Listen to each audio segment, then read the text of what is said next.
Hello students, let's start a new chapter, that is chapter number 2, acids, bases and salts. ये chapter आपने 7th class में भी पढ़ा है और वहाँ आपने क्या पढ़ा कि एसिड्स क्या होते हैं, बेसिस क्या होते हैं, सोल्ट्स क्या होते हैं। तो वहाँ पर आपने कुछ बेसिक इन्फॉर्मेशन वहाँ से गैदर की थी कि एसिड्स क्या होते हैं। एसिड वो सब्सटेंसेस होते हैं which are sour in taste, जो कि खट्टे होते हैं टेस्ट में। बेसिस क्या होते हैं, these are the substances which are bitter in taste, जो कि कड़वे होते हैं टेस्ट में। एंड सोल्ट्स क्या होते हैं, these are the substances which are formed when an acid and a base combines. ठीक है, जब एसिड और बेस मिलता है तो क्या बनते हैं, सोल्ट बनते हैं। देखो, और एक टेस्ट होता है दैट इज़ स्वीट, और उसमें भी एसिड भी होता है, बेसिस भी होता है, लेकिन उसके अंदर एक निश्चित अमाउंट होता है एसिड एंड बेस का। ठीक है, वो एक ज़्यादा कॉम्प्लेक्स सब्सटेंस है as compare to salts. Salt में भी एसिड और बेसिस मिलते हैं, बट स्वीट जो टेस्ट होता है उसके अंदर एसिड और बेसिस का एक फिक्स रेशो होता है और मोर कॉम्प्लेक्स स्ट्रक्चर होता है एज़ कम्पेयर टू सोल्ट्स। ठीक है, सो जितने भी टेस्ट्स हैं all these are classified under acid, bases, salts and sweet.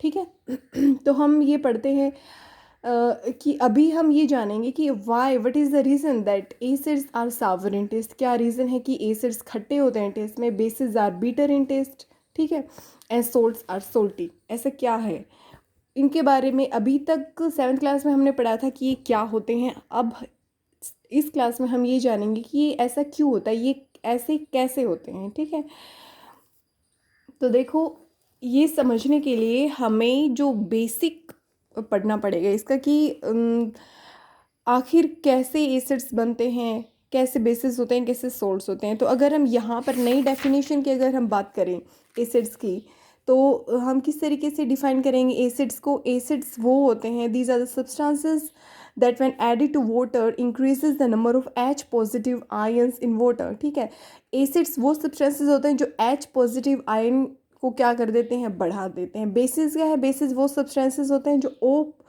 OH negative ions को क्या कर देते हैं, बढ़ा देते हैं किसी भी सॉल्यूशन में। ठीक है, तो आयंस क्या होते हैं, एटम क्या होते हैं, मॉलिक्यूल क्या होते हैं, ये सब आपने 9th क्लास में पढ़ा होगा। ठीक है, अगर आपने नहीं पढ़ा है तो I will give U a quick revision. देखो, जैसे कि हमने टाइप ऑफ मैटर पढ़ा था 9th क्लास में, एलिमेंट होते हैं, मिक्सचर होते हैं, कंपाउंड होते हैं। हमने ये भी पढ़ा है कि सॉलिड होते हैं, लिक्विड होते हैं, गैस होते हैं। ऐसे ही हमने मैटर को क्लासीफाई किया है under acids, basis and salts. ठीक है, तो जिसे हम हिंदी में बोलते हैं अम्ल, क्षार और सोल्ट्स। ठीक है, तो जो एलिमेंट होते हैं, एलिमेंट आप सबको पता ही है, आपने याद भी किए हैं, मैंने आपको पीरियोडिक टेबल दी थी और 30 तक याद करने के लिए बोला भी था। तो एलिमेंट्स क्या होते हैं, जैसे हाइड्रोजन, हीलियम, लिथियम, बेरिलियम, ये सब। ठीक है, मिक्सचर क्या होते हैं, मिक्सचर होता है एक, जैसे कोई सॉल्यूशन, जैसे कि आपने क्या किया है, आपने वाटर के अंदर शुगर को ऐड कर दिया है तो वो क्या बन गया है, मिक्सचर। मिक्सचर के भी 2 टाइप थे, 9th क्लास में हमने पढ़ा होगा। I am just giving you a quick revision. तो उसमें क्या होता है कि हिट्रोजीनियस होता है, होमोजीनियस होता है। होमोजीनियस में यू कैन नॉट आइडेंटिफाई कि कौन सी 2 चीज़ों को मिलकर बना गया है, कि सॉल्यूशन के अंदर आप अलग से आइडेंटिफाई नहीं कर पाओगे।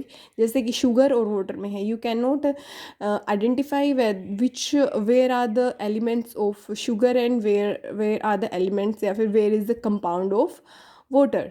ठीक है, लेकिन हिट्रोजीनियस मिक्सचर में क्या होता है, you can easily identify. For example, you are mixing salt and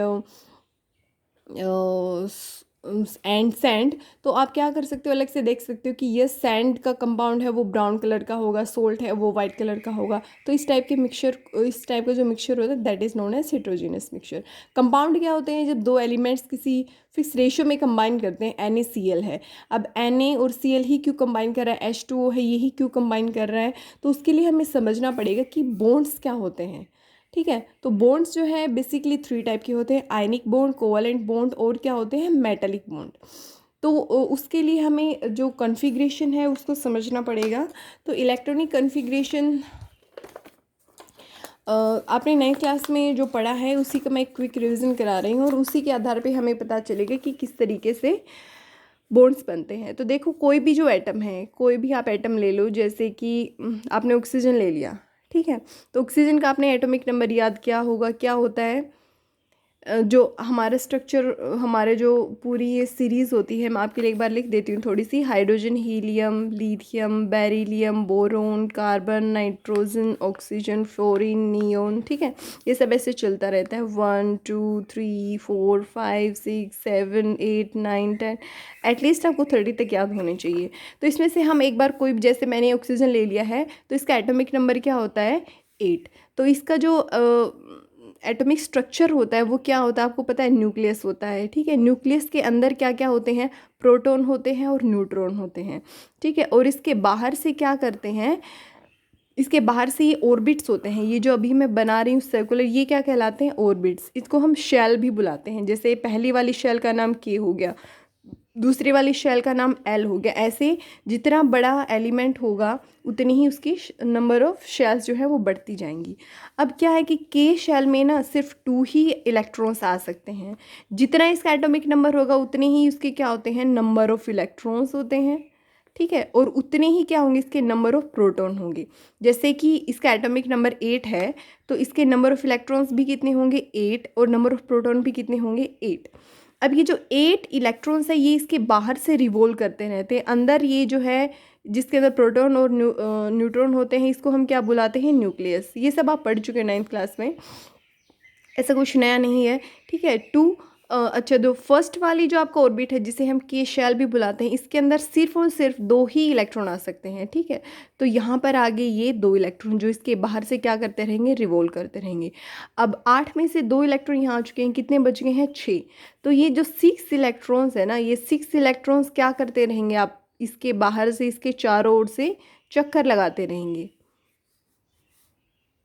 ठीक है। तो अब देखो, आपने नोबल गैसेस के बारे में पढ़ा होगा। नोबल गैसेस में क्या होता है, उनका जो ऑक्टेट है, ऑक्टेट क्या होता है, यूजुअली जो ये जो शेल होती है इसके अंदर 8 इलेक्ट्रॉन्स होते हैं, ठीक है। जो हमारा 2 8 8 ऐसे इस तरीके से हमारा ये होता है इलेक्ट्रॉनिक कन्फिग्रेशन। तो हमें जो आउटर मोस्ट शेल है उसके अंदर 8 इलेक्ट्रॉन्स चाहिए होते हैं। तो अगर 8 इलेक्ट्रॉन्स पूरे नहीं हैं तो वो जो एलिमेंट, वो जो एटम है वो क्या कहलाएगा, वो एटम अनस्टेबल हो जाएगा। क्योंकि वो स्टेबल तभी रहेगा, शांत तभी रहेगा जब उसके पास कितने आ जाएं, 8 इलेक्ट्रॉन्स। जो आउटर मोस्ट शेल है, जो सबसे बाहरी शेल है, उसके अंदर 8 इलेक्ट्रॉन्स आ जाएं।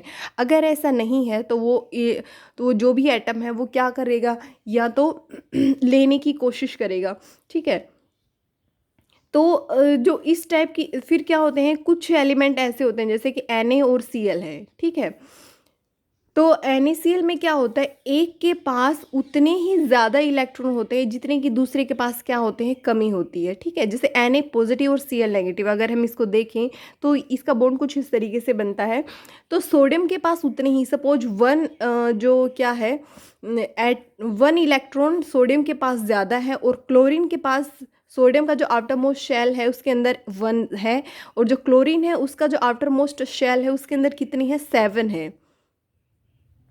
तो इसके पास ये एक एक्स्ट्रा है और इसके पास एक की क्या है, कमी है। तो ये क्या करेगा, ये अपना एक इलेक्ट्रॉन जो है इसको दे देगा, ठीक है। तो जो लेने वाला है वो, उसके ऊपर क्या आ जाएगा, नेगेटिव चार्ज, और जो देने वाला है उसके ऊपर क्या आ जाएगा, पॉजिटिव चार्ज, ठीक है।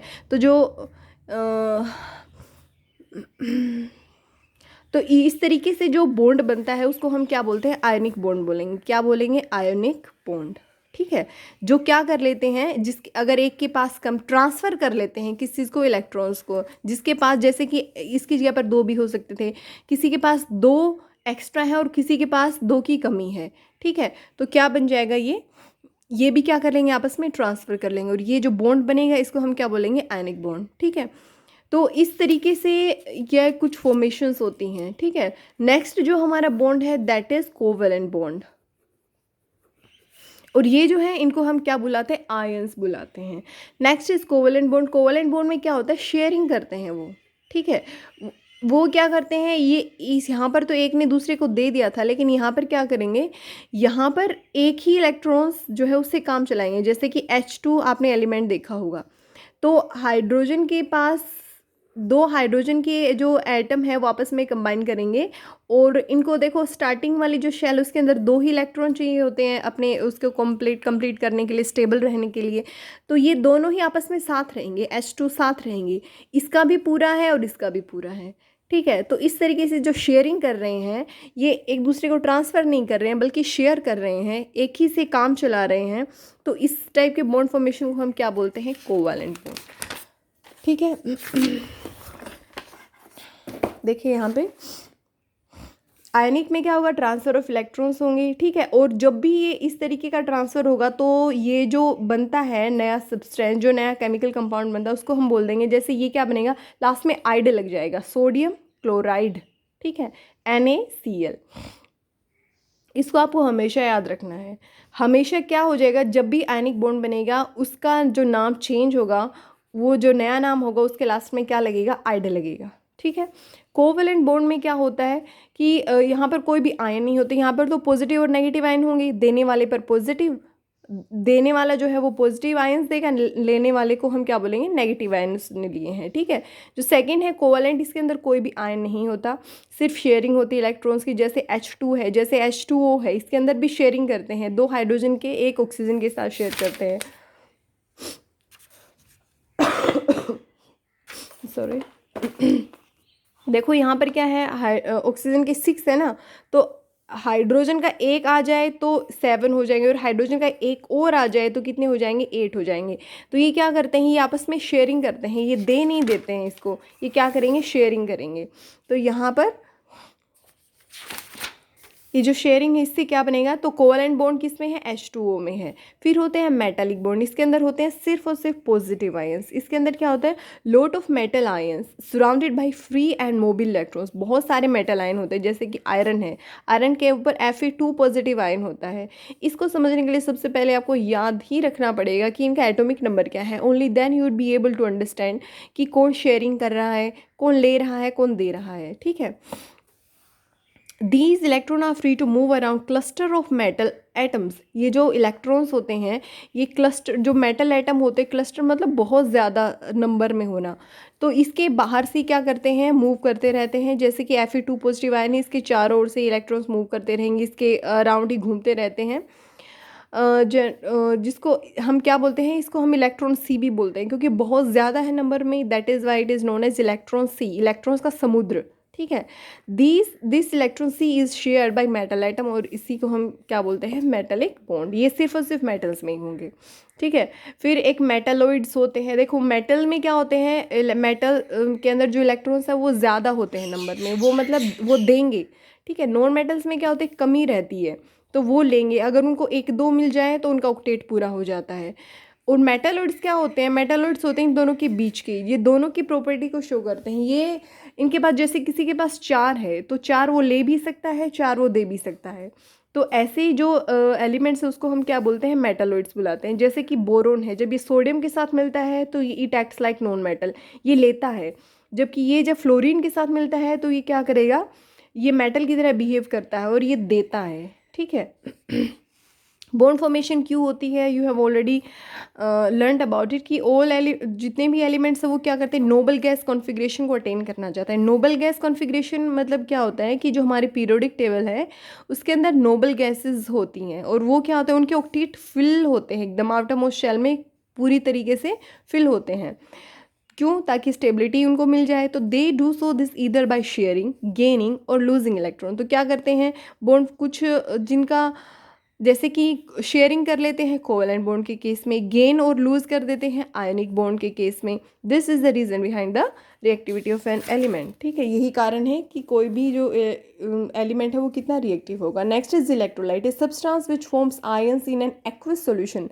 पानी के साथ, ठीक है, या तो फिर लिक्विड में जो भी क्या बोलते हैं, कोई भी सब्सटेंस जो आयन को फॉर्मेशन करता है उसको हम क्या बोलते हैं? इलेक्ट्रोलाइट बोलते हैं। एसिड्स के बारे में मैंने आपको बताया था। तो क्या होगा एसिड को? अब हम इसकी डेफिनेशन देखें तो हम समझ पाएंगे कि ये क्या है, जो कि number of H positive hydrogen positive ions की संख्या को क्या कर दे? बढ़ा दे। आयंस आप अच्छे से समझ चुके हो, हाइड्रोजन पॉजिटिव ही क्यों? ठीक है, ये आपने समझ लिया अच्छे से। बेसिस क्या होते हैं? That when added to water increases number of O H negative ions, जो कि वाटर के अंदर ओ एच नेगेटिव आयंस की जो नंबर है उसको बढ़ा दे। ठीक है, तो उसको हम क्या बोलेंगे? बेसिस। तो ये आपका कुछ बेसिक था जो कि बहुत बहुत ज़रूरी था आपको एसिड और बेसिस की प्रॉपर्टी को समझने के लिए, वो एग्जैक्टली होते क्या है इसको समझने के लिए। ठीक है, तो नेक्स्ट हम करते हैं अगली क्लास में। इसको आप अच्छे से लर्न कीजिए, और if you have any problem you can ask me. Thank you.